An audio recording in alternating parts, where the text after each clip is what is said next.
લક્ષ્ય ન્યૂઝ, એક નજર, એક લક્ષ્ય.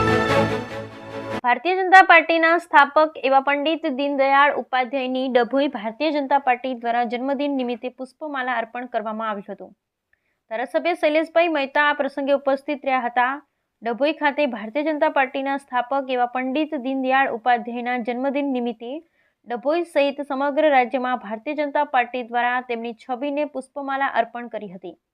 ડભોઈ ખાતે ભારતીય જનતા પાર્ટીના ધારાસભ્ય શૈલેષભાઈ મહેતા તેમજ આગેવાન ડોક્ટર બીજે બ્રહ્મભટ્ટ, ડોક્ટર સંદીપ શાહ, શશિકાંતભાઈ પટેલ, ભાવેશભાઈ પટેલ નડા, પાલિકા પ્રમુખ બિરેન શાહ, અમિતભાઈ સોલંકી સહિત આગેવાનો ઉપસ્થિત રહ્યા હતા અને છબીને પુષ્પમાળા અર્પણ કરી હતી. જનસંઘના સ્થાપક પંડિત દીનદયાળજીનો આજે જન્મદિવસ.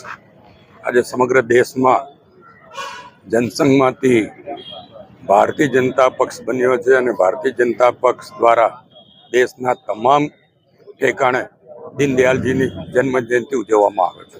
એના જ ભાગરૂપ આજે દર્ભાવતી નગરી ખાતે દીનદયાળજીની જન્મ જયંતિ નિમિત્તે એમને પુષ્પાંજલિ અર્પીને શ્રદ્ધાંજલિ આપવાનો કાર્યક્રમ અહીંયા રાખવામાં આવ્યો, જેમાં અમારા જિલ્લાના મહામંત્રી ડૉક્ટર બ્રહ્મભટ્ટ સાહેબ, પ્રદેશ કારોબારી સભ્ય શશિકાંતભાઈ, નગરના પ્રમુખ ડૉક્ટર સંદીપભાઈ, નગરના મહામંત્રી વંદનભાઈ, અમિતભાઈ, નગરપાલિકાના પ્રમુખ બિરેનભાઈ અને ચૂંટાયેલા સભ્યો તથા સંગઠનના તમામ આગેવાનો અહીંયા ઉપસ્થિત રહ્યા છે અને એમને દર્ભાવતી નગરી ભારતીય જનતા પક્ષ તરફથી સાચી શ્રદ્ધાંજલિ આપવાનો પ્રયત્ન કર્યો છે. એમનો આત્મા જ્યાં હોય ત્યાં સુખ, શાંતિ, સમૃદ્ધિ પ્રભુ આપે એવી અમે પ્રાર્થના કરીએ છીએ.